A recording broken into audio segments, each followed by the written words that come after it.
Madame, Monsieur, bonsoir et bienvenue. 16 membres de la plateforme Agir pour le peuple ont été condamnés à 6 mois de prison ferme pour trouble à l'ordre public. Nous aurons en ligne au cours de cette émission le porte-parole par intérim de cette plateforme Agir pour le peuple, Dignité d'Ascension. Il faut rappeler que la cherté de la vie et l'arrêt des déguerpissements étaient au nombre de leurs revendications. On en parle tout de suite.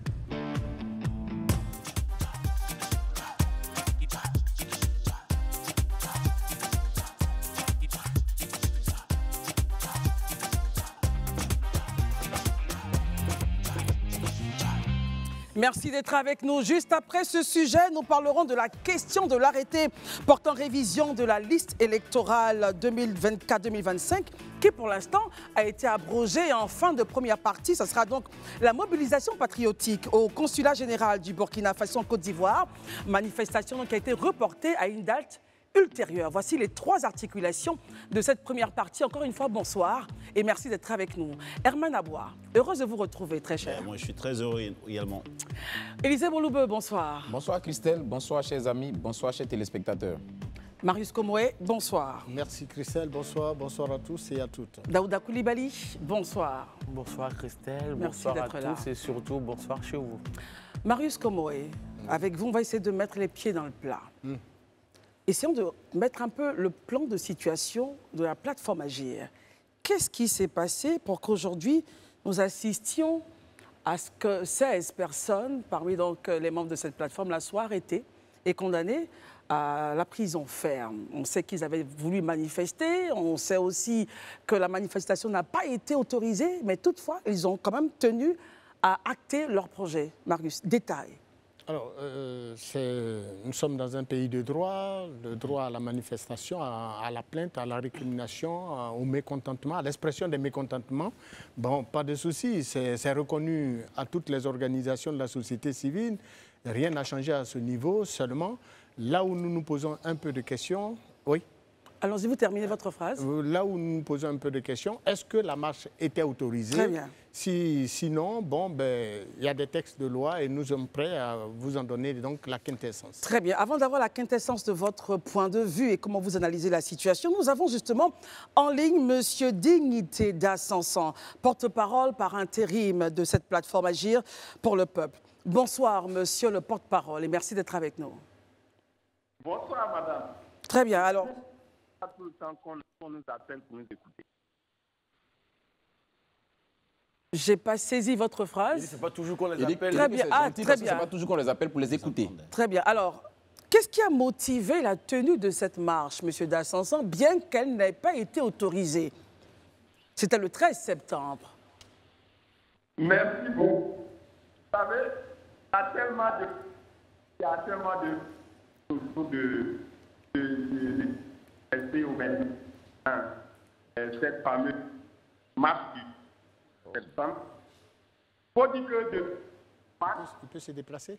une plateforme d'organisation a été Oh, mais nous avons des difficultés à vous saisir, c'est dommage. Est-ce que vous pouvez peut-être changer, enfin bouger un peu le temps qu'on ait peut-être meilleure connexion avec vous? oui. Essayons d'y aller. Alors, vous disiez que... Depuis le mois de Alors, je pense qu'on va essayer de vous rappeler. On va essayer de vous rappeler l'effet justement d'avoir meilleure connexion avec vous. On vous rappelle tout de suite. Marius, comment continuez votre Alors, propos? je précise que bien que nous sommes toujours en étroite adéquation avec les questions de lutte contre la vie chère, Tout à fait. je précise tout de même qu'aucune organisation de défense et de protection des intérêts des consommateurs n'avait été associée à cette marche. La vôtre n'a pas été associée, et Ni les la autres mienne, également. Ni aucune autre Très bien. organisation de défense et de protection des intérêts des consommateurs légalement constituée et reconnue comme telle dans la République de Côte d'Ivoire. Cela dit, toute organisation de la société civile est appelée naturellement à manifester en fonction des intérêts en jeu et surtout des intérêts des populations que les uns et les autres prétendent défendre.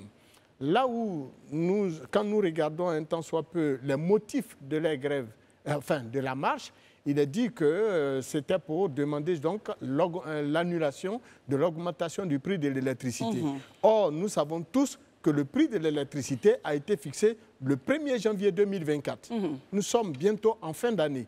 Pourquoi? Nous sommes en septembre. Nous sommes en septembre. Pourquoi? Oui. C'est maintenant qu'on juge la nécessité de manifester. Pour vous, ce n'est pas déjà le délai, le timing? La première augmentation, il y a eu 2 augmentations sur le régime. Ouais. La première, c'était en juillet 2023. Ouais. La deuxième qui a touché tous les ménages, c'était donc le 1er janvier 2024. À ce moment-là, c'était un premier point. Vous auriez aimé, par exemple, les voir? C'est en ce moment-là, parce qu'il ne fallait pas laisser le temps au gouvernement de le faire. Nous, par exemple, nous avions été à la table de discussion et avec le gouvernement et avec les bailleurs de fonds. Et avec le concessionnaire, c'est-à-dire la structure à laquelle l'État de Côte d'Ivoire a concédé le marché public de l'électricité, la distribution, la facturation, et tout le reste, qui n'est autre que la CIE. Mais nous avons longuement échangé, et comme l'a dit le ministre lui-même, le ministre de l'Énergie, il n'y avait pas autre solution. Et bien évidemment, et en fonction de ce qui nous avait été dénoncé, il n'y avait pas d'autre issue pour le gouvernement que de procéder à cette augmentation. C'est à notre corps défendant. Nous sommes sortis de la table de discussion tout à fait... il est encore en ligne? Il est là. On peut le reprendre. Merci beaucoup, Marius Komoé. Alors, M. Dassansan, est-ce que vous nous entendez bien? Oui, je vous entends très bien. Très bien. Alors, qu'est-ce qui a motivé, c'était ma première question, qu'est-ce qui a motivé la tenue de cette manifestation, bien qu'elle n'ait pas été autorisée par les autorités? Alors, je sais que le mois de mars, notamment depuis le 29 mars, 78 de la société, nous avons fait un point de vue, question essentielle, mariée, et ce point, alors, notamment la question, oui. Nous avons toujours du mal à vous percevoir, malheureusement. Peut-être qu'on va prévoir une autre fois de vous avoir, même ici sur ce plateau. Mais en tout cas, on aura tenté de vous entendre. Merci beaucoup et on se reparlera assurément. Très bien. Alors, Marius Komoé, on termine avec vous. La marche n'avait pas été autorisée. Oui, parce que une marche qui n'a pas été autorisée au regard de l'ordonnance, parce que la loi sur les associations de 1960 a aujourd'hui fait place à une ordonnance numéro 2024-368 du 12 juin 2024 relative à aux organisations de la société civile. C'est une nouvelle, j'allais dire, cette ordonnance prend désormais en compte, contrairement à la loi sur les associations, prend en compte toutes les organisations de la société civile, y compris les organisations culturelles, les fondations et les ONG, et définit désormais le mode de constitution, de fonctionnement et d'organisation d'une organisation de la société civile. Bien évidemment, en son article 6, l'ordonnance dit que les OSC, c'est-à-dire les organisations de la société civile, sont soumises au régime de la déclaration préalable, à l'exception des fondations qui relèvent du régime de l'autorisation préalable. Toute OSC, toute organisation de la société civile non déclarée ou non autorisée ne peut notamment disposer d'un patrimoine, avoir le droit sur son nom, contracter avec l'État ou des tiers, recevoir des dons et legs, ouvrir un compte bancaire et j'en passe. Et pour mettre justement de l'eau à votre moulin, toutes les organisations de la société civile dont les activités constituent une menace pour l'ordre public et la sécurité publique, l'intégrité du territoire national et la forme républicaine de l'État, ou qui sont de nature à compromettre la cohésion sociale, à provoquer la haine entre groupes ethniques ou religieux, à occasionner des troubles politiques, à jeter le discrédit sur les institutions politiques ou leur fonctionnement, à inciter les citoyens à enfreindre les lois ou à nuire l'intérêt général du pays, peuvent être frappés de dissolution. Dans ce cas, la dissolution est prononcée par décret pris en Conseil des ministres. Assez clair. Ce qui veut dire que si une marche n'est pas autorisée, eh bien vous vous exposez non seulement à la rigueur de la loi, à des arrestations, mais également à la dissolution de vos organisations. Très bien. Daouda, quel est votre regard? Aujourd'hui, on a 16 membres de cette plateforme-là qui ont été condamnés à 6 mois de prison ferme pour trouble à l'ordre public. Et même le secrétaire général, lui, qui est accusé, qui sera accusé, je pouvais le dire ainsi, de trouble à l'ordre public, d'atteinte à la sécurité de l'État, d'occupation de lieux publics, il risquerait 20 ans de prison. Exactement. Bon, de mon point de vue, il faut que je sois clair en la matière. Je pense que le droit de réunion et de manifestation est consacré par la loi suprême de notre pays, qui est la Constitution. Mais de façon claire, cette loi aussi, là, cette Constitution nous donne, est encadrée par d'autres lois. Pour dire que lorsqu'on veut faire une marche, il faut pouvoir respecter certaines règles. Et l'une des règles, en fait, pour moi, qu'il faudrait respecter, c'est d'avoir d'abord l'autorisation administrative de l'autorité. Ça, c'est la base. Ça, c'est la base. Est-ce qu'à la matière, AGIP a-t-il eu les autorisations pour pouvoir organiser sa marche du 13? Je ne sais pas, parce que je pense pour ma part que s'ils avaient ces autorisations-là, pour avoir travaillé avec de nombreuses organisations de la société civile, Maryse peut témoigner, généralement, ils seraient les premiers à donner ces autorisations-là et à les rendre publiques. Et que la police encadre même voilà. La marche. La deuxième chose, c'est que quand on a l'autorisation, il faut élaborer en fait, en collaboration avec les autorités policières, l'encadrement, le parcours et l'encadrement de la marche pour la sécurité. Mais quand je finis de dire tout ça, pour moi, je me dis en tant qu'Ivoirien, il y a un autre contexte qu'il faut pouvoir prendre en compte. Lequel, quand on est marcheur, quand on a une association, lorsqu'on veut organiser une manifestation publique, il faut prendre en compte le contexte politique et géopolitique. C'est-à-dire? Quand je parle de contexte politique et géopolitique, c'est qu'aujourd'hui, ne nous voilons pas la face. La Côte d'Ivoire fait face aujourd'hui au terrorisme. Je pense qu'on se rappelle tous que Bassam a été frappé, Toubo a été frappé, comment on appelle ça? L'autre ville, j'ai oublié. Kafolo a été frappé. Et on est entouré aujourd'hui des pays, plus ou moins, qui sont en proie au terrorisme. Nous sommes dans un contexte d'accusation également. On est dans un contexte d'accusation entre États, de déstabilisation de haute frontière. Donc, je veux dire, en tant qu'organisation de la société civile, où l'État aujourd'hui, chaque fois qu'il y a quelque chose, il y a l'atteinte. Vous avez vu que le dernier, le secrétaire général, il a pour chef d'accusation atteinte à la sécurité de l'État. Et l'insurrection. Or, quand l'État te dit que la sécurité nationale peut être menacée par ce genre de situation, je pense pour ma part que le bon sens devrait nous animer.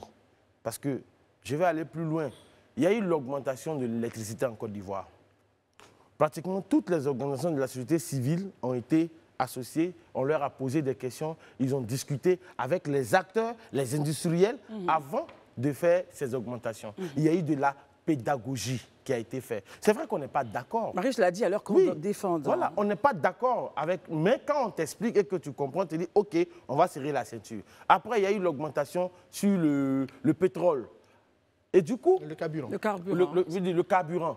Donc, quand tout ça s'est fait comme ça, que les organisations de la société civile sont prises en compte, moi, je me demande finalement, quand cette action se passait, pourquoi ne pas agir à cette période-là et que c'est maintenant que tu agis? Et pour l'information que j'ai personnellement concernant AGIP, avant cette marche du 13, mais je peux vous assurer, eux-mêmes ils le confirment, ils ont vu tous les partis politiques de Côte d'Ivoire pour que ces derniers s'associent à eux pour cette marche. Seul le PPACI a suivi. Seul le PPACI a donné plus ou moins son accord pour les accompagner. Mais aucun parti politique en Côte d'Ivoire, encore moins le PDCI qui est chef de file aujourd'hui de l'opposition en Côte d'Ivoire, n'a suivi. Et quel est justement le commentaire que vous faites justement par rapport à ça? Et on termine avec... C'est qu'aujourd'hui, les partis politiques et les organisations de la société civile ne sont pas frappés par les mêmes lois.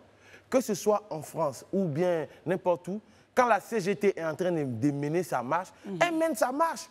Après, libre aux politiciens de s'y insérer. Est-ce qu'on a besoin d'aller voir des partis politiques? Non. Venez, on se mettre ensemble. Finalement, il y a comme un mélange des gens un peu en Côte d'Ivoire. Mais néanmoins, je le dis, il faut le préciser, le droit de réunion et de manifestation est garanti par la loi. Herman, quel est votre postulat? Sous quel regard vous appréciez tous ces faits? Mais je fais le constat que certains ne vont pas faire ici. Le constat est que j'estime que le droit de manifester, c'est constitutionnel. Le droit de manifester, encore une fois, est constitutionnel. Ce que les autorités publiques, les pouvoirs publics doivent faire, généralement, c'est d'encadrer les manifestations. Si elles sont autorisées. Faire en sorte que ces manifestations-là... Mais on ne doit pas, quand on dit qu'elles sont autorisées, mais vous savez bien que y a des ordonnances qui sont prises. C'est-à-dire que si on veut regarder cela, il n'y a aucune autorisation de manifester que l'opposition pourrait avoir. Comment cela? C'est l'opposition. Mais c'est pas moi qui le dis. Les associations ne sont pas des opposants. Attendez, il va réagir. Il termine son point. Allez-y, Herman. Les associations, ce sont des acteurs de la société civile. Voilà, mais ce n'est pas des politiques. Marius Komoué, permettez qu'il termine son point. C'est les acteurs de la société civile. Lorsqu'on se sent, le droit de protester. Si le pouvoir public, les associations peuvent être constituées comme des contre-pouvoirs de l'action gouvernementale. Donc, c'est pas, on n'a pas. Oui, mais Marius Komoué, vous n'avez pas la parole. Laissez-le développer son point. Ne me perdez pas le temps tout à l'heure. Vous avez dit allez-y, on continue. Non, Marius Komoué, vous n'avez pas la parole. On continue. Si on est en face d'un pouvoir à qui on demande, on dépose des courriers pour pouvoir manifester, et que ce pouvoir-là ne répond pas jusque-là favorablement, c'est comme une sorte de musellement de la liberté de manifester, ou bien la liberté d'expression. Ça, il faut qu'on le dise. On est totalement l'ancienne loi que Daouda a évoquée, la loi sur les associations date de 1960, là-bas, c'est érigé que les associations, les organisations doivent pouvoir manifester. Mais on remplace une loi qui est organique par une ordonnance qui, 3 mois, jour pour jour après, arrête 17 personnes, en condamne 16 et 1 est en détention préventive, qui ne sait même pas avec des atteintes assurées. Après les faits d'accusation, moi je veux dire en situation politique, les faits d'accusation, on peut pouvoir les énumérer et le pouvoir, généralement les pouvoirs en place, gèrent cela. Mais pour terminer rapidement. Et question pour vous après. Quand vous prenez, par exemple, comment on appelle la constante du pouvoir, c'est quoi? Depuis 2011, c'est plus ou moins par une forme de, puisque par un refus des manifestations et autres, les populations même créent, le pouvoir même crée une certaine psychose. Quand Daouda énumère, oui, il y a, comment on appelle, il y a le contexte socio-politique, géopolitique de la sous-région. Mais c'est au pouvoir public de pouvoir garantir à ce qu'on ait un climat apaisé. Et le rôle des populations, c'est lorsqu'elles sont sous le poids des défaillances qu'elles trouvent dans leur vie, des défaillances dans la gestion du pouvoir, c'est de pouvoir manifester librement. On doit pouvoir encadrer les manifestations, mais se cacher derrière des ordonnances pour pouvoir museler les populations et leur enlever leur droit, leur liberté à manifester, c'est un musellement et autres. Qu'on me dise, dans l'ordonnance qu'on a lue, dans l'article que vous avez lu, en quoi est-ce que ces manifestants-là avaient des manifestations de nature à compromettre la cohésion sociale? En quoi est-ce que ces manifestations étaient à provoquer la haine entre groupes ethniques ou religieux? En quoi est-ce que les manifestations-là inquiétaient l'intégrité du territoire national? C'est une psychose que le pouvoir en place même met en place. Et je trouve qu'il faut pouvoir encadrer les manifestations. Très bien. Il faut pouvoir le faire, c'est constitutionnel. Herman, question pour vous. Si nous partons sur la base, parce qu'une marche, avant de pouvoir penser même à la... Enfin, quand on pense à la marche, on envoie un courrier, évidemment, aux autorités pour demander l'autorisation. Si une marche, quel que soit son objectif, n'est pas autorisée, pensez-vous qu'elle devrait quand même se faire? On a vu des individus ici, proches du pouvoir, qui sont allés d'eux-mêmes aller verser du sang d'animaux et autres dans des maisons. Il y a qui sont allés même attaquer, manifester devant les maisons de leaders politiques ici de l'opposition. Où est-ce que ce pouvoir régalien était? C'était quand? Mais, si on peut rappeler les faits, non. Si on peut rappeler les faits, parce que je ne pas les dates. Oui. Madame Odette Lourougnon a été déjà visitée par des individus manifestés. Voilà, oui. Il y a que lorsque le président perd son nom, feu Henri Konan Bédié était là, des manifestants, des individus proches du pouvoir sont allés interdire. Même pour la question des Burkinabés, des mêmes individus ont menacé d'aller manifester contre ces personnes-là. Où est-ce que le pouvoir régalien est lorsque ces activités-là qui sont de nature aussi à compromettre, à inquiéter l'hospitalité de la Côte d'Ivoire, où est-ce que ces personnes sont? On pourrait peut-être dire que l'ordonnance n'était pas prise peut-être à ce moment-là. Est-ce que ce n'est pas sur la base de l'ordonnance? Est-ce que c'est à la tête du client qu'on prend une ordonnance? C'est pourquoi on dit qu'il faut revenir à la loi organique. Très bien. Écoutons Élisée. Élisée, quel est votre regard sur la situation de cette plateforme Agir pour le peuple qui se retrouve aujourd'hui avec ses partisans en prison? Moi, mon intervention, en tout cas, va s'axer autour de 2 points essentiels. Premièrement, je voudrais revenir un peu sur les propos ou les déclarations de Agip, en fait. Oui. Les raisons qui ont poussé à la manifestation, voilà. Au-delà des raisons, ils ont expliqué que quand ils ont envoyé des courriers, les courriers sont restés sans suite. Si tant est que c'est vrai, je veux être vraiment clair, si tant est que c'est vrai qu'ils ont envoyé des courriers et les courriers sont restés sans suite, ce n'est pas normal. J'estime pour ma part que ce n'est pas normal. Les courriers informants de la marche. Voilà. Je pense que si les courriers sont restés sans suite, c'est pas. Je dis bien si tant est que leurs affirmations sont avérées, c'est-à-dire qu'ils ont fait des courriers qui ont été réceptionnés par les autorités, qu'il n'y a pas eu de suite, j'estime pour ma part que ce n'est pas normal. Les autorités auraient dû leur répondre et leur dire pourquoi ils estiment que le moment n'est pas propice pour faire une telle marche. Je dis bien, je vais sur la base du fait qu'on est dans le postulat où effectivement les courriers sont arrivés, ça a été réceptionné. Mais rester sans réponse. Voilà, rester sans réponse, ça c'est pas normal. Le second point. Deuxièmement, j'estime pour ma part que quand on est dans un État, tout ce qu'on doit poser comme action doit tenir compte de l'environnement de l'État en ce moment précis. C'est-à-dire, vous rejoignez Daouda dans ce point? Vous savez qu'on a un arrêté interministériel pris en octobre 2020 et reconduit d'ailleurs, qui n'a pas encore été suspendu jusque-là, et qui interdit toute manifestation sur la voie publique, tout ce qui est de nature à empêcher le bon fonctionnement des activités. Cet arrêté-là a été pris en octobre 2020 et il a été signé par 2 ministres. Le général Vagondo, actuel ministre de la Sécurité de l'Intérieur, mais en son temps, ministre de la Sécurité et de la Protection civile, et feu le ministre Diakité, qui lui était le ministre de l'Administration du territoire et de la décentralisation. C'est les deux qui ont signé qui interdisait donc. Oui, sur la voie publique. C'est-à-dire que vous pouvez faire une manif, mais une manif dans un espace fermé. Voilà, où les éléments peuvent contenir. Et ça n'a pas encore suivi de progression jusqu'à ce jour. Voilà, il n'y a pas eu un autre arrêté interministériel qui est venu abroger ça. Je n'ai pas encore vu. J'ai cherché, en tout cas, je n'ai pas encore vu. Peut-être que ça a été fait, mais moi, je n'ai pas encore vu. Peut-être si d'autres ont vu, ils peuvent peut-être nous le partager. Donc, selon vous, sur la base de justement cet arrêté-là... Voilà, donc ça veut dire que jusque-là, ça court, en fait. Et ça me permet de revenir un peu sur les propos de Herman. Effectivement, la Constitution consacre le droit à la manifestation. Mais quand la Constitution finit de dire que tu as le droit de manifester, la Constitution donne des mécanismes à l'État pour organiser cette manifestation. Et donc, l'État te dit, tu as le droit de manifester, mais voilà comment, logiquement, tu dois manifester. Voilà les conditions que tu dois remplir pour manifester. Et ces conditions, si tu ne les remplis pas, en réalité, tu es en porte-à-faux vis-à-vis de la loi. Voilà, tu ne te dis pas juste que la Constitution me dit, parce que je vous dis, la Constitution consacre la liberté d'expression. Mais vous savez que vous et moi, quel que soit notre degré de nervosité, la loi condamne outrage au chef de l'État. Tout à fait. Ce n'est pas parce qu'on a la liberté d'expression qu'on peut se lever et puis dire tout ce qu'on a envie de dire au chef de l'État. Parce que la loi condamne ça. Bien sûr. Mais pourtant, la Constitution consacre le droit à la parole, à la liberté d'expression.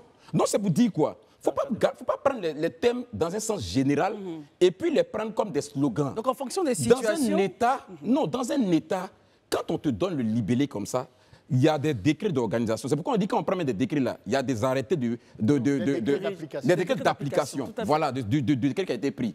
Donc, c'est pour vous dire quoi? C'est pour vous dire que l'État il y a des organisations. Moi, je pense qu'aujourd'hui, vu la situation qu'on vit, le contexte dans lequel on est, ce contexte de tension politique, ce contexte de menace terroriste, ce concept de sécurité précaire, parce qu'il ne faut pas se voiler la face. Tout ce qui se passe autour de nous aujourd'hui, là, ça nous menace chaque matin. Quand on attend des propos qui viennent de l'espace AES et tout ça, mais vous pensez que les autorités peuvent se permettre aujourd'hui là, de laisser tout aller comme ça? On est obligé, à un moment donné, de tout regarder de très près. Et ce que vous ne devez pas perdre de vue, il y a des informations que vous et moi, Christelle, on ne peut pas avoir parce qu'on n'est pas à un certain niveau de responsabilité de l'État. Donc ça ne peut pas nous permettre de prendre un certain nombre de décisions. Le gouvernement aussi, il a une responsabilité. Il ne va pas venir te dire chaque matin, aujourd'hui, on a voulu nous attaquer, on a arrêté 3 personnes. Parce que dans le fonctionnement de l'État, il faut éviter, comme Herman l'a dit, de créer une certaine psychose. Donc il y a un certain nombre d'éléments quand même à leur possession qui peuvent leur permettre aujourd'hui de dire non, le contexte n'est pas propice pour pouvoir faire une telle manifestation. C'est pourquoi je dis, si tant est que ce que les organisations civiles ont dit, ils ont envoyé un courrier et qu'ils n'ont pas été reçus et que le courrier n'a pas eu de réponse, là, franchement, je pense que les autorités ont failli. Il fallait donc, dans ce courrier-réponse, mettre tous ces points. Si, effectivement, non, déjà même les recevoir. Et puis leur dire que le contexte n'est pas propice parce que voici. Je me rappelle quand je dis ça. Et on termine? Oui, je me rappelle quand je dis ça de la manifestation du COGEP. Le COGEP avait fait une manifestation CPN et il devait avoir une activité. Les autorités ont appelé le président du COGEP et lui ont dit non, il faut suspendre la manifestation. Il aurait fallu avoir la même démarche avec AGR. Quand ils ont dit, moi je me rappelle ce plateau, le président Blé Goudé est venu s'asseoir ici, il était très clair. Il a dit que les autorités ont dit que la manif va avoir lieu. Je n'ai pas cherché à contrepasser, à outrepasser, parce qu'ils ont des informations de la position où ils sont que moi, Blé Goudé, je n'ai pas. Il a dit ça ici sur le plateau. C'est une attitude républicaine. Donc je pense que vraiment le contexte actuel là nous amène à pouvoir aller à la discussion, à la conciliation.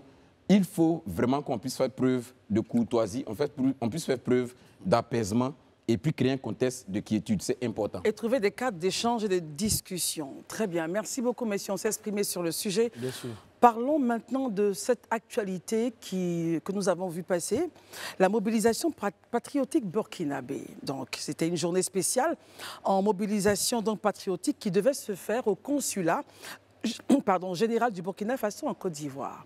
Et ce soir, pour lever des fonds, donc un effort, je n'avais pas dit de guerre, mais l'effort patriotique à l'effet de contribuer à tout ce qui se passe au Burkina, en direction des Burkinabés. Aujourd'hui, nous avons la note qui nous dit que cette rencontre a été purement et simplement annulée. Reportée, on va dire, reportée. Daouda. Une date ultérieure. Voilà, une date ultérieure. Et on va regarder. Alors, Daouda, comment est-ce que vous réagissez à cette actualité? Pourquoi cette journée spéciale de mobilisation des fonds qui devait faire partir donc, des contributions de nos amis burkinabés en direction de leur pays a été reportée, Daouda, selon vous? Je pense qu'au cours du premier sujet, Herman a essayé d'ouvrir la porte. Voilà, parce qu'il y a quelque temps, il y a un représentant des autorités burkinabées qui était en Côte d'Ivoire ici pour faire une levée de fonds afin de participer à l'effort de guerre au Burkina. Je tiens à dire que ce n'est pas la première fois que ce genre d'initiative se fait en fait. Ça s'est déjà fait en Italie, ça s'est déjà fait dans d'autres pays et même en Sourdine ça se faisait. Et je pense que véritablement, la levée de fonds en elle-même ne pose pas problème en fait. Ça ne gêne pas. Ça ne gêne pas. Que des citoyens contribuent pour leur pays. C'est tout à fait normal parce que même pendant la crise de 2010, il y a des Ivoiriens qui ont contribué. L'effort de guerre. À l'effort de guerre. Si même les fonctionnaires ont ponctionné de l'argent pour l'effort de guerre, c'est tout à fait normal. Donc ça, c'est pas gênant. Qu'est-ce qui vous gêne alors à ce moment-là? C'est pas moi que ça gêne. J'explique le contexte. Allez-y. Je pense que ce qui gêne certaines personnes, c'est qu'aujourd'hui, ils estiment que le timing avec lequel le communiqué du consulat burkinabé sort, c'est pas intéressant parce que à la veille d'une énième attaque à l'endroit de la Côte d'Ivoire, une accusation, une autre accusation, n'oublions pas que la Côte d'Ivoire, Ibrahima Traoré a déclaré la Côte d'Ivoire comme son ennemi. Ibrahim. Chaque fois, je dis Ibrahima Traoré. Quand vous dites Ibrahima, c'est Ibrahim Traoré. Comment on appelle ça? Le dirigeant a déclaré que la Côte d'Ivoire était clairement son ennemi. Il a déclaré même la guerre à la Côte d'Ivoire. Donc, après tout cela, tu sais qu'en Côte d'Ivoire, tu as plus de 4 millions de ressortissants dans ce pays et qu'après, tu veux venir demander de l'aide à ce pays, je pense que c'est un peu utopique. Est-ce qu'il demande de l'aide à la Côte d'Ivoire? Ce sont ses ressortissants. Il demande de l'aide à ses ressortissants. Oui. Mais Christelle, laissez-moi imager cela pour vous. Allez-y. Je suis chez vous, vous êtes mon tuteur et vous avez un problème avec mes parents. Donc finalement, mon parent vous déclare clairement la guerre. Et finalement, ce parent vient me dire, moi qui vis chez vous, donne-moi de l'argent pour que je puisse faire ma guerre contre mon tuteur. Est-ce qu'aujourd'hui, ça ne met pas en mal déjà dans un premier temps les ressortissants burkinabés? Premier point. Maintenant, deuxième point, est-ce que quand lui, il le fait comme ça dans ce contexte-là, est-ce que ce n'est pas un contexte calculé où il veut en fait toujours continuer dans l'esprit du dilatoire? Très bien. Donc pour moi, j'estime que c'était pas intéressant dans ce cadre-là. Le timing n'était pas bon, la manière n'était pas bonne. Et finalement, je remercie les autorités du consulat burkinabé qui ont sursoir à cela. Pour moi, c'est déjà une bonne chose parce que ça fait en sorte que ça va créer de l'accalmie sur le terrain actuellement. Est-ce que les fonds sollicités étaient pour justement faire la guerre à la Côte d'Ivoire? Le nom du fonds s'appelle le Fonds à l'effort de guerre. Mais pas à la Côte d'Ivoire, en fait. Mais quand le pays déclare la guerre à la Côte d'Ivoire, comment vous voulez qu'on l'appelle? Très bien. Herman, quel est votre regard là-dessus? Ce que je vois qu'on communique ici, c'est soutenir notre pays dans son effort de paix et de reconquête du territoire national. Le territoire national, on sait que le territoire burkinabé, depuis toujours, est en proie à des attaques terroristes au quotidien. Donc, heureusement, Daouda l'a reconnu, ce n'est pas mauvais qu'un État sollicite ses ressortissants à l'étranger, sa diaspora, à l'effet d'aider à combattre, aller à la lutte contre ces terroristes. Maintenant, lorsqu'il implique les relations le froid entre la Côte d'Ivoire et l'atmosphère en ce moment ne serait pas propice, selon lui. Ne serait pas propice, mais en même temps, l'État burkinabé, sur la question des levées de fonds, n'a pas indiqué clairement que c'était pour aller combattre la Côte d'Ivoire. Ça, je voudrais qu'on précise là-dessus. De toute façon, je l'ai dit, allez-y. Maintenant, tout de même, j'estime que ce n'est pas forcément élégant. Qu'est-ce qui n'est pas élégant? Ce n'est pas élégant parce que si on prend le contexte, quand on a un contexte de crise, parce que si on a un contexte de crise, le faire, ce n'est pas discret, c'est dans un communiqué et autres, ce n'est pas élégant. Sinon, les gens qui se rassemblent dans leur consulat, c'est encore le territoire dans les accords de Vienne. C'est leur territoire. Lorsque des ressortissants sont dans un autre pays, sont au sein de leurs ambassades, de leurs édifices officiels, ils sont comme chez eux. Donc, je veux dire, en rien, il n'est dérangé le dispositif du territoire ivoirien. Mais en même temps, s'ils font des communiqués, pendant que, si on regarde le timing, pendant qu'ils accusaient la veille le régime, enfin le pouvoir en Côte d'Ivoire d'avoir une main de stabilisation, effectivement, ce n'est pas élégant. Très Mais bien. ça, je veux dire, ces questions-là pourraient être gérées entre les émissaires en diplomatie. Voilà. Très bien. Voilà. Élisée Bouloubeuf, comment est-ce que vous appréciez cette situation, justement, de cette rencontre reportée au consulat général du Burkina? Bon, déjà, il faut dire que la première note et puis bon, la seconde m'appelle de moi en tout cas 2 commentaires. Le premier commentaire, c'est déjà une reconnaissance évidente de la force de la diaspora burkinabé en Côte d'Ivoire. Les autorités burkinabées comprennent tout de suite que la diaspora burkinabé en Côte d'Ivoire est une diaspora très forte. C'est-à-dire que la diaspora burkinabé représente une force pour le Burkina Faso. Mais quand vous êtes conscient de ce fait-là, quel intérêt avez-vous à engager de telles hostilités verbales avec la Côte d'Ivoire? Vraiment, de tout canal diplomatique vis-à-vis de ce pays-là. Ça répond à quelle logique? Il y a une incongruité. Parce que vous ne pouvez pas, je comprends l'argumentaire de Daouda, vous ne pouvez pas avoir un pays qui a plus de 4 voire 5 millions de vos ressortissants et qui contribue, Dieu seul sait, à hauteur de combien au PIB de votre pays, et puis faire de ce pays-là votre souffre-douleur. Il y a quelque chose qui ne va pas. Et ça, je pense que c'est l'ironie du sort. Le silence des autorités ivoiriennes là, a été très bien. Qui est très assourdissant. Tous ceux qui ont pris la peine d'applaudir les invectives à longueur de journée des autorités burkinabées contre les autorités ivoiriennes, mais contre la Côte d'Ivoire, je pense qu'aujourd'hui, ils doivent être là pour défendre. Donc, ils sont conscients qu'ils ont plus de 4-5 millions de ressortissants ici qui participent activement à la vie économique chez eux. Ils en sont conscients. Maintenant, pourquoi ils engagent une telle hostilité vis-à-vis de ce pays?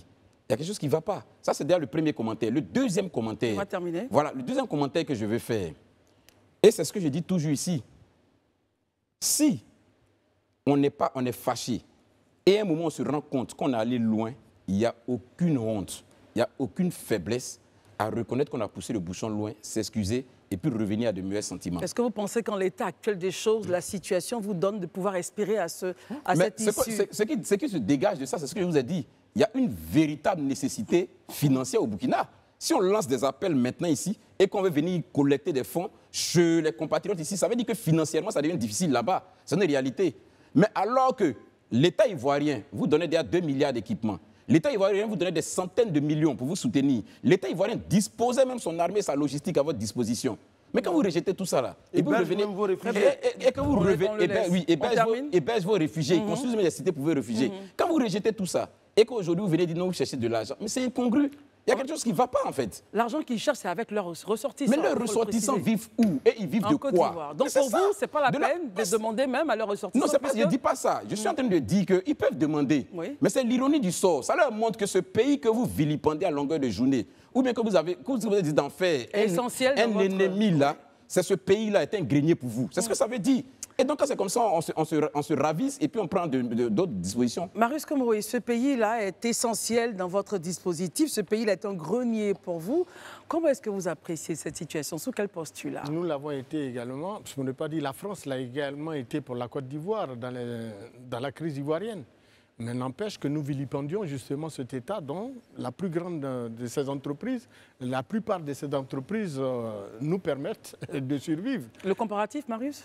Le comparatif, c'est qu'ils sont libres de s'unir et de contribuer à l'effort que de paix, que de guerre de leur pays. C'est quand même le consulat, là. C'est la prolongation de la République burkinabé sur un territoire étranger. Donc que des ressortissants d'un pays décident, c'est comme des Ivoiriens qui sont par exemple au Burkina, décident de se réunir au consulat de la Côte d'Ivoire au Burkina. Et puis des selon vous, pourquoi la rencontre a été reportée, Marius? Selon vous? Il faut que nous n'ayons plus la boulimie des manifestations. C'est-à-dire? Nous le disons de façon claire et distincte. On se fait trop peur. Au niveau national... Qui se fait peur, Marius? Comment est? On se fait trop peur. Nos autorités se font trop peur. Parce qu'au niveau national, on ne peut même pas manifester. Des gens veulent s'unir. Ils sont dans leur propre pays. Ils disent qu'ils vont aller le faire dans leur ambassade. Des organisations, on essaie d'où elles sortent, si elles sont légalement constituées ou pas, menacent. Mais il faut... D'ailleurs, même, il devrait être interpellé. À quel titre ces individus... Qui menace? Mais à quel titre, lui, il peut menacer des ressortissants d'un pays frère? Vous parlez de qui, Marius Como? Éclairez nos lanternes. Mais une certaine alliance de la jeunesse ivoirienne, dirigée par un certain je ne sais qui. Mais il faut qu'on arrête avec cette comédie dans ce pays. Nous sommes dans un pays... Mais on va nous retirer avons le des mot... autorités. Oui, mais il n'y a les pas autorités de mot fort, c'est tout ce qu'on demande. Elles-mêmes, reçoivent régulièrement des menaces de l'autorité burkinabé, qui les accuse de tentatives de déstabilisation de leur pays. Avez-vous vu une seule de nos autorités réagir? Non, parce qu'elles ont le contrôle de la situation. Elles gèrent la situation. Maintenant, que des ressortissants d'un pays frère décident de contribuer aux efforts de paix ou de guerre dans leur pays, en quoi cela nous dérange? Moi, vraiment, je ne comprends pas. Quoi. Alors, donc, selon vous, le report pourrait venir donc des tentatives mais bien entendu, c'est pour ça que, pour éviter justement tout cela et maintenir l'union entre le peuple burkinabé vivant en Côte d'Ivoire et le peuple ivoirien, les autorités de l'ambassade ont préféré différer. On termine avec Herman et Daouda. Je commencerai par vous, Herman. On partage la parole là. Mais... Moi, 30 secondes, si c'est possible. Moi, je voudrais... C'est possible, Élisée. Marius a parlé de « arrêtons de nous faire peur ». Comment vous dites? Qu'est-ce qui nous fait peur, selon vous? Je pense qu'il ne faudrait pas qu'on se mette dans une certaine... On mette la population... D'abord, nous-mêmes, on se fait peur et puis on met la population dans une certaine... Est-ce que le fait qu'on soit accusé en tant qu'État par notre État n'est pas quelque chose qui devrait intéresser les autorités? Aucun des deux États n'est rappelé son ambassadeur. Donc, ça veut dire que les relations diplomatiques sont en bonne santé, sont en sentience là. Et puis, Marius, comme il a dit une chose, depuis que les accusations des autorités burkinabées sont contre le pouvoir en Côte d'Ivoire, aucun officiel du pouvoir, peut-être que ces officiels le font par les voies diplomatiques, n'est venu démentir cela. Je pense bien que, je ne dis pas que c'est vrai, mais en même temps, il y a des espaces dans lesquels ces questions-là sont réglées. Ce que nous, on dit, est-ce que pendant que ces questions-là sont réglées, est-ce que les ressortissants burkinabés qui vivent en Côte d'Ivoire n'ont pas le droit de faire leur effort de paix, surtout qu'ils ne dérangent en rien la marche de notre pays pour le faire? Donc, lorsque des individus en Côte d'Ivoire veulent menacer cela, déjà la loi qu'on veut faire appliquer aux Ivoiriens, il faut déjà pouvoir leur faire comprendre ça, la teneur de cela. Très bien. Alors, ma question est la suivante, Daouda, pour vous et Élisée. On va partager la parole en 2 minutes. Est-ce que notre État, l'État de Côte d'Ivoire, ou un groupe bien constitué, voilà, qui a droit et autorité sur ces dossiers-là, ont interdit ce rassemblement? Daouda, pour qu'on puisse imaginer que ce soit l'État qui puisse... Je n'ai pas dit l'État, j'ai dit des individus. Je pose la question, Herman. Je dis, est-ce qu'on peut... La question m'est posée à moi. Non, il a posé la question à tout le monde. Non, je parlais à Daouda, Herman. Allons-y, allons-y. Merci beaucoup, Christelle. Les autorités ivoiriennes n'ont rien à voir là-dedans. Rien à voir là-dedans, ils n'ont rien dit, absolument rien. Mais je tiens à rappeler, peut-être qu'il est important, avant de prendre position sur les sujets, de prendre le temps de lire le communiqué. Je pense que si certains avaient pris le temps de lire le communiqué, ils allaient comprendre que dans le communiqué... Qu'est-ce qu'ils ont raté? Ils disent clairement que c'est la représentation permanente du Burkina, de la République de Côte d'Ivoire, du libéral de la Sierra Leone. C'est-à-dire qu'en fait, ils appellent les populations, les Burkinabés d'Abidjan, Bouaké, Soubré. Ces communautés sont invitées troisième paragraphe, ils disent « Chers compatriotes, sortez massivement ». Nous tous, on connaît où se situe l'ambassade de Burkina en Côte d'Ivoire, au plateau. 4 millions, imaginons, allons dans l'absurde. 4 millions de Burkinabés sortent le 28. Vous pensez qu'ils peuvent tenir dans l'ambassade? Où est-ce que vous voulez en venir, Ce que je veux dire, c'est qu'aujourd'hui, nous ne nous voilons pas la face. Ne faisons pas preuve de mauvaise foi.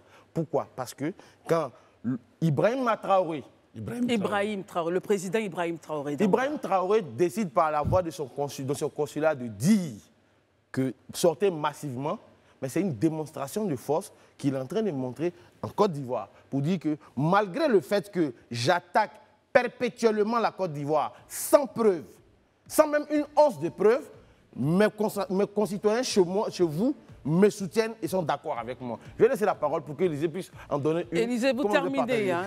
Il faut dire que quand même sur cet effort, effort patriotique, il y a des numéros mobile money qui sont faits à l'effet que justement les compatriotes puissent contribuer à l'effort de paix ou de guerre. Allez-y. Ok, moi je voulais juste réagir à la suite des propos de Marius en fait.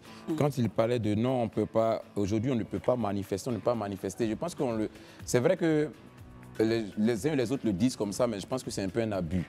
Parce que, qu'est-ce que vous appelez une manifestation? Une manifestation, c'est comme son nom l'indique, c'est des regroupements, c'est des rassemblements. Est-ce que ça ne se fait pas?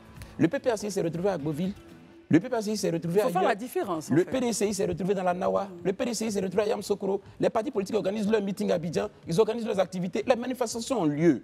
On dit les manifestations sur la voie publique de nature à enfreindre ou à empêcher la libre circulation et le déroulement des activités là. Il y a un arrêté interministériel qui a été pris qui dit qu'on interdit ça. Donc ça, ce n'est pas un problème. Ça, c'est bien de préciser. Voilà, voilà, je termine dessus. Deuxièmement, je veux qu'on comprenne que ce n'est pas l'État de Côte d'Ivoire. Parce que ça aussi, il faut que ce soit clair. C'est très important à dire. Tous les communiqués qui sont sortis ici, là, les communiqués émanent de la représentation diplomatique. Ce n'est pas l'État de Côte d'Ivoire. À aucun moment, un officiel ivoirien, je dis bien un officiel ivoirien, n'a pris la parole. Je ne sais pas ce que j'ai dit. Je ne suis pas en train de dire que c'est ce que vous avez dit. Je ne suis pas en train de dire que c'est ce que vous avez dit. Je suis en train d'expliquer quelque chose à nos téléspectateurs. Je suis en train d'expliquer quelque chose à nos téléspectateurs qui, eux, n'ont pas forcément le communiqué. Élysée, on revient là-dessus. On revient là-dessus. Herman, on revient là-dessus. À tout à l'heure. Merci d'être avec nous pour la seconde partie de ce temps d'antenne. Nos amis sont toujours là. Herman Aboua, Élysée Boloubeu, Marius Komoé, Daouda Koulibaly.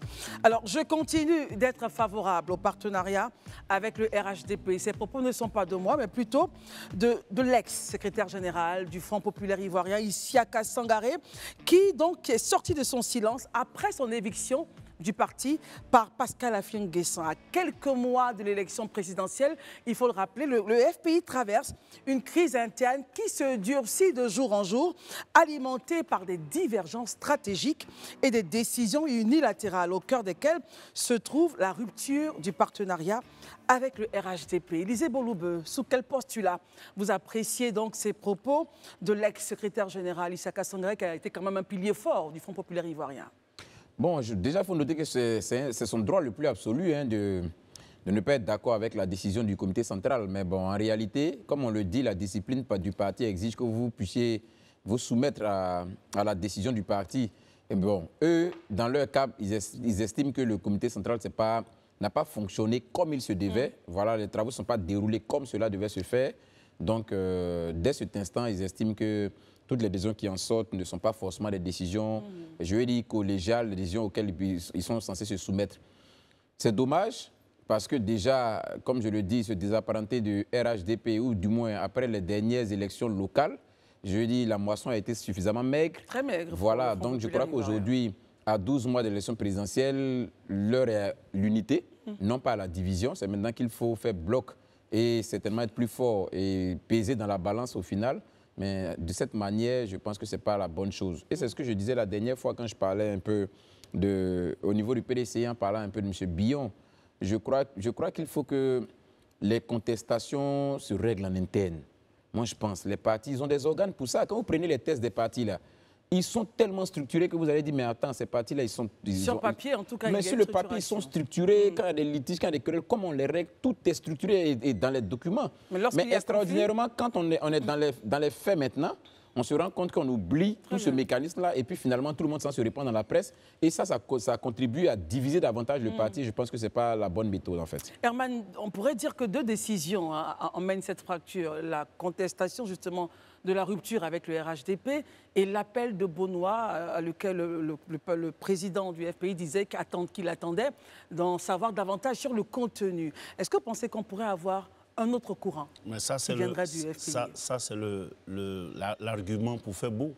Sinon, dans le fond, il n'y a aucune idéologie qui sous-tend leur initiative de créer un nouveau courant. Est-ce qu'ils ont un problème avec le socialisme, qui est l'idéologie de base du Front populaire ivoirien? On n'en sait pas. Le Front populaire ivoirien, d'ailleurs, quand tu entends Front, c'était plusieurs courants de pensée. Donc si c'est pour affirmer ce courant de pensée-là au sein de leur organisation politique, ça peut se comprendre. Mais moi, j'ai envie de poser une question. Est-ce le partage du butin du partenariat qui poserait le problème? C'est-à-dire? La question, on peut la poser. AFI, aujourd'hui, a vu comment le RHDP a géré ses anciennes alliances, notamment avec le PDC-RDA, le MFA, le PIT et autres. Aujourd'hui encore figurent des signes distinctifs du logo de ces partis politiques sur le logo du RHDP. Donc aujourd'hui, on peut s'imaginer que AFI devait s'attendre plus ou moins à ça. Mais je vais prendre une image rapidement pour terminer. Cette image-là qui illustre bien, dans un divorce annoncé entre deux conjoints, lorsque les enfants, même nés du premier mariage de la conjointe, veulent rester à reconnaître le nouveau beau-père qu'on veut divorcer à nouveau, c'est que celui-ci, il les gave certainement de cadeaux et peut-être de pots de yaourt et d'autres produits de dessert, n'est-ce pas? Ce n'est pas en vin certainement, mais on pourrait dire que c'est peut-être le bon vin. Très bien. Saouda Coulibaly, ma question est directe avec vous. Pensez-vous qu'on pourrait assister à un courant à l'intérieur du FPI ou un autre FPI bis? Daouda?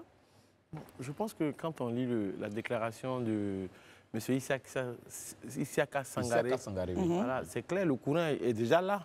Déjà, il s'appuie sur le titre 5 dans les articles 74 même du FPI. Donc, est-ce qu'ils ont le droit de partir? Parce qu'aujourd'hui, moi, quand je vois les gens en train de se plaindre de cette situation, est-ce que M. Pascal Affi N'Guessan lui-même n'a pas fait ça au président Laurent Gbagbo? Il a même esté en justice contre Laurent Gbagbo pour garder le FPI. C'est le retour du bâton selon vous? Mais non, c'est pas la même chose. Non, attendez, il termine son propos et vous allez prendre la parole. Allez-y, allez-y. Allez-y, Daouda, allez-y. Allez-y. D'accord, merci beaucoup, Christelle. Donc aujourd'hui, ce que tu as fait au père, hier, aujourd'hui, c'est, même si ce n'est pas dans les mêmes mesures, mais c'est la même chose qui t'arrive aujourd'hui. Aujourd'hui, tu as des camarades qui veulent te quitter. Parce qu'ils estiment que tu gères le parti de façon opaque. Ils estiment que tu gères le parti de façon autocrate. C'est toi seul, tu es l'alpha et tu es l'oméga. Donc, d'autant plus que vous êtes dans une association, à un moment donné, ils sont libres de dire non, on n'est pas d'accord avec ta démarche. Mais quand je dis cela, allons un peu plus loin. La dernière fois, on a reçu Liagnan Ferdinand ici. Je lui ai même posé la question. Parce que quand je le dis, souvent tu aimes sourire, mais j'ai dit, le FPI aujourd'hui est en train de se prévaloir de ses propres turpitudes. Vous l'avez déjà dit. Voilà, en son temps. Et vous confirmez vos propos. Mais je maintiens mes propos parce qu'en son temps, Pascal Affi N'Guessan, tu avais le FPI, Laurent Gbagbo était en prison. Tu t'es battu comme un beau diable avec Aboudraman Sangaré, le frère aîné d'ailleurs de l'autre. Jusqu'à ce que ce dernier, aujourd'hui, il a rejoint le royaume des cieux. Mais Gbagbo, t'en as voulu pour ça. Combien de fois les gens ont été brimés? Combien de fois les gens ont été insultés, vilipendés, jetés dans la boue? Malgré cela, ils t'ont suivi. Tu es allé en procès comme Aboudraman Sangaré. Certains membres du FPI d'alors, qui étaient EDS, sont même allés en prison. Quand tu es sorti de cela, isolé, esselé, triste dans ton coin, finalement, tu as essayé de te rabattre sur Henri Konan Bédié. Mais même Henri Konan Bédié, de son vivant, ne t'a pas accepté. Il a accepté la frange FPI de Restez fidèle à Laurent Gbagbo. À Laurent Gbagbo.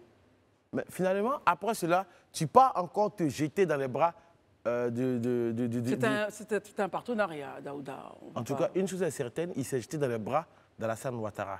La politique, ce n'est pas un monde de bisounours. Très bien. Donc, si l'autre peut te dépouiller ou pas te dépouiller, mais ici, il aura l'occasion, il le fera. C'est vrai que je ne prendrai pas l'image des yaourts, des bonbons de Herman, mais une chose est sûre, aujourd'hui, moi j'estime que M. Pascal Affi-N'Guessan a eu une démarche plus ou moins alambiquée. Et aujourd'hui, il paye cash sa démarche alambiquée. Marius Komoré, je vous vois sourire au propos de Daouda, et Daouda a fait même un comparatif. Il faut dire, attention, il a fait la même chose au président Laurent Gbagbo, créateur donc du Front populaire ivoirien. Est-ce que nous sommes dans le même cas? Pensez-vous que la fronde dirigée par Issaka Sangaré pourrait même rester en justice à l'effet de revendiquer le parti? Enfin bref, quelle est votre vision de ce projet? Rien n'est exclu en la matière, rien n'est exclu.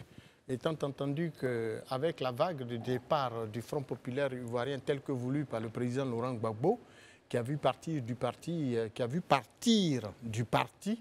de hauts cadres, et non des moindres, tels que Danon Djedje, Hubert Oulay, Assouadou, Damanan Pikas et autres.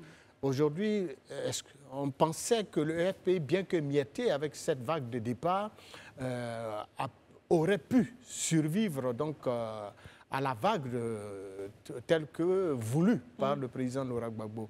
D'ailleurs, il parlait d'une enveloppe vide qu'il laissait derrière lui. Un caillou à contourner. Et un caillou désormais à contourner. Et je suis fortement surpris parce que, croyez-moi, M. Sangaré a beaucoup souffert. Il a dit, c'est quelqu'un qui a quand même été... le frère, pardon, d'Abdraman Sangaré, qu'on disait être le gardien du temple. Donc c'est aujourd'hui étonnant que bien que M. Laurent Gbagbo soit revenu de la prison où il a été maintenu près d'une dizaine d'années, il est resté quand même un afiste.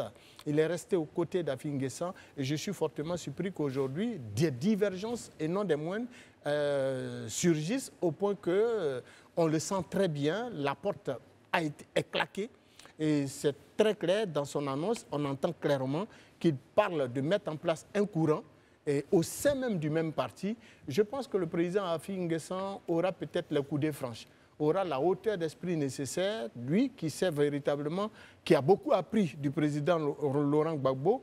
J'espère qu'il saura naturellement voir un peu plus haut, regarder dans l'unité, vraiment dans l'unité du parti. Utiliser la maxime asséante, nous discutons. Et aller naturellement rencontrer ses amis et parler avec eux pour maintenir ne serait-ce que l'unité du parti. Sinon, dans cette vision que je vois, avec Diabaté Bey qui claque la porte, Sangaré qui claque la porte, et plusieurs autres vice-présidents, je me demande bien comment le RPI pourra résister au point même de pouvoir avoir un candidat pour les élections de 2025. Puisqu'on crée un parti pour naturellement présider ou prétendre présider aux destinées d'un pays. Herman Aboua, en l'état actuel des choses, quelle est la bouée de sauvetage justement du FPI? Est-ce de répondre directement à l'appel de Benoît, aller faire une alliance? Non. Si l'enveloppe était vide, aujourd'hui elle est carrément déchirée. Ah bon? Donc je veux dire, vous allez sur ce point-là. La bouée de sauvetage pour moi, écoutons-le. Pour le président Affi-N'Guessan, c'est de, aujourd'hui là, essayer de revenir aux fondamentaux du Front populaire. C'est-à-dire? Aujourd'hui, on a vu qu'il a laissé le FPI flirter avec un courant de droite. Donc ce courant de droite aujourd'hui, qui était comme, je peux dire, aujourd'hui, il s'est mis comme un appendice dans ce courant de droite, qui est le RHDP. Le RHDP, c'est un parti de droite. Aujourd'hui, le RHDP a réussi à phagocyter le Front populaire ivoirien. Herman, juste une pause, mais il a dit, lorsqu'on l'avait au téléphone, il a dit qu'il a rejoint donc l'alliance avec le partenariat avec le RHDP, c'était pour la réconciliation. Il faut s'élever donc des courants. L'argument passe bien lorsqu'on fait de la communication. Mais on a vu ici que les gens même ont parlé d'aller ensemble conquérir des élections locales et autres. Donc il y avait un partenariat au-delà de l'aspect de réconciliation, il y avait un partenariat politique qui était là. Mais moi je veux dire quoi, aujourd'hui c'est comme si ceux qui sont en train de partir ont décidé de fragiliser le Front populaire ivoirien. Parce qu'ils ne partent pas en réalité, ils disent qu'ils créent un courant. Ils auraient pu dire que nous on quitte le Front populaire ivoirien. Ça aurait été la meilleure solution. Mais ils restent là. Je ne dis pas que ça aurait été la meilleure solution. Eux, ils veulent exister parce que l'argument principal, c'est qu'ils chérissent le partenariat avec le RHDP.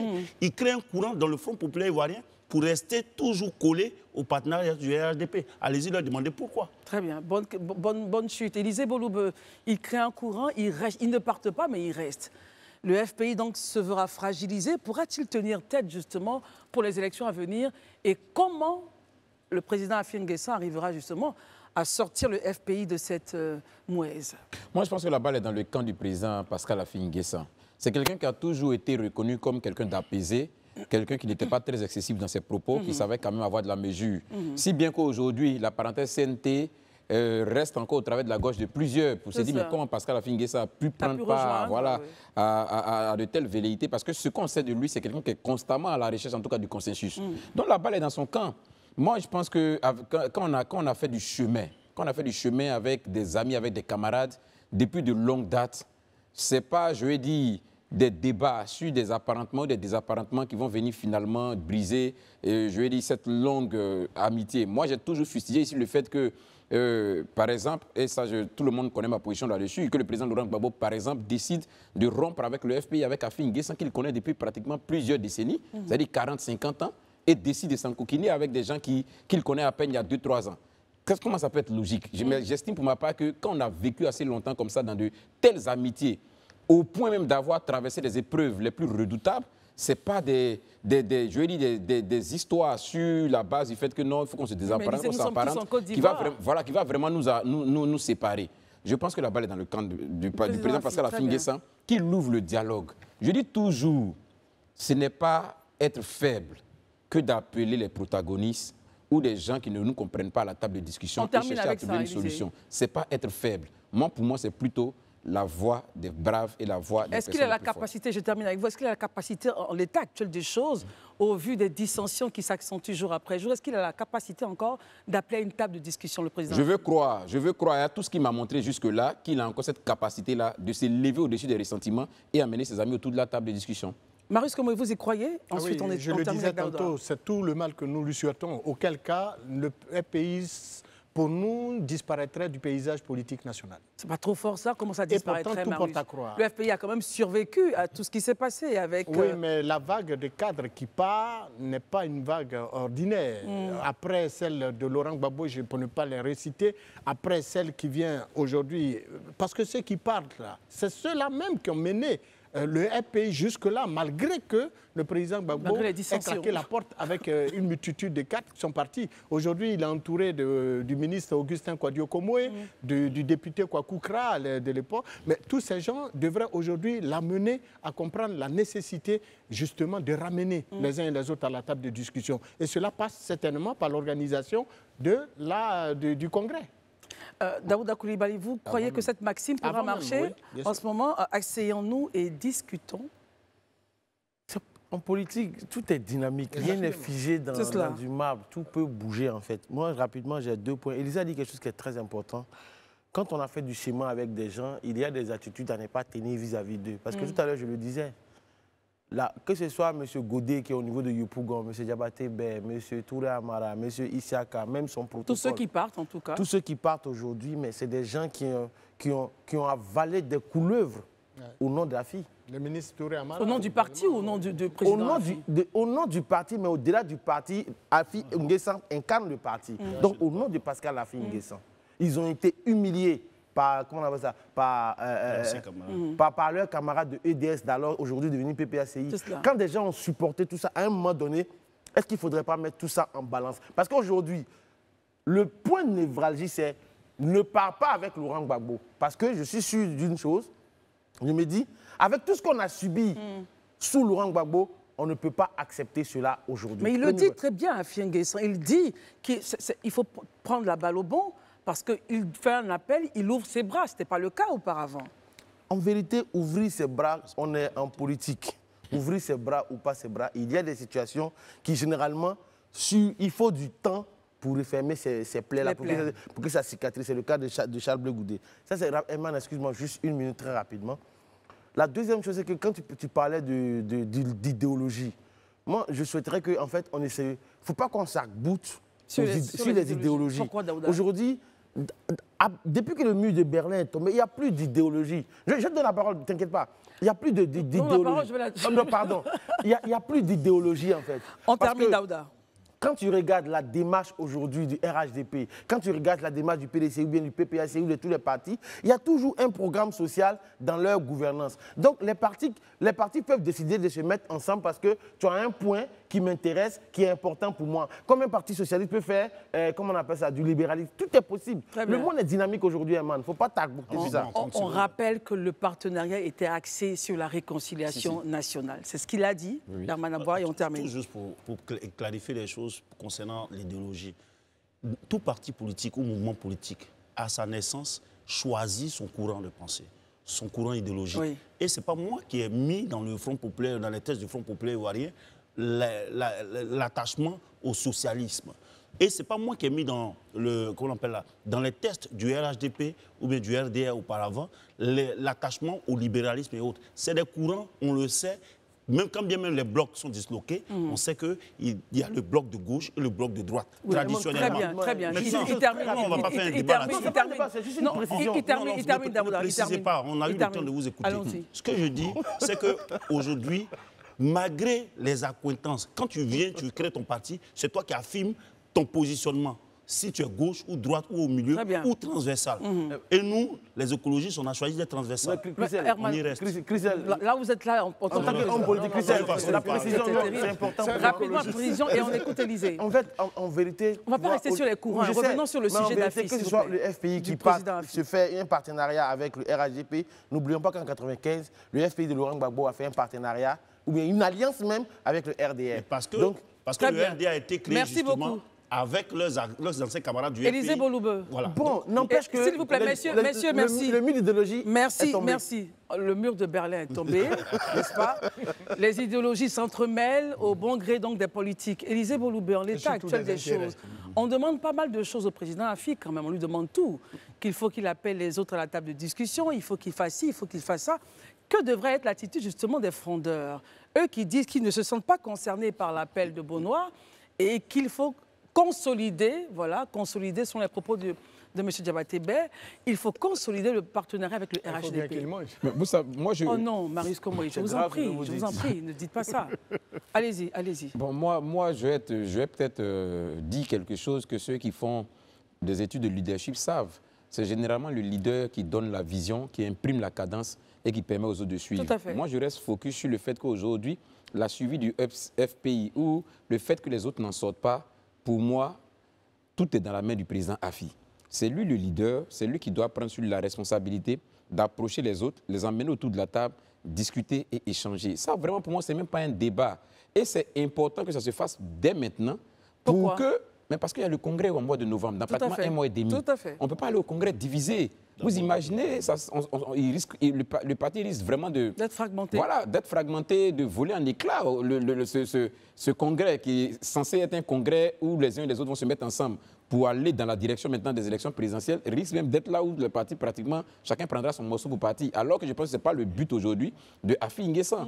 Donc pour moi, vraiment, il faut que le président, qu'on a toujours reconnu comme quelqu'un d'assez modéré, d'assez tempéré, nous démontre que tout ce qui nous a toujours permis de voir n'était pas juste une façade, mais c'est ce qui le caractérise en réalité. Est-ce que la capacité de discuter peut se réaliser puisqu'il attendait d'avoir le contenu, Herman, de l'appel de Bonois? Aujourd'hui, le document est prêt. Tout ce qu'on sait donc de ce document-là, c'est que l'opposition ira avec plusieurs candidats. Vous avez une information à donner avant que je parle avec Marius? Pour ajouter quelque chose que Élysée disait, c'est que Dagbo Godé, qui est aussi parmi les fondeurs, dit-on, a annoncé sa candidature au prochain congrès électif du Front populaire. On va regarder donc ça de très très près. Alors, Marius Komoi, et on termine avec vous, Daouda. Alors, pour nous, rien ne change, véritablement. Parce qu'à l'évidence, congrès ou pas, il faut déjà colmater les brèches. Il faut que l'unité du parti se fasse déjà. Et je pense que M. Afi N'Guessan, ayant été Premier ministre, ayant été aux côtés du président Laurent Gbagbo, directeur de cabinet de ce dernier, a beaucoup accumulé en termes d'expertise.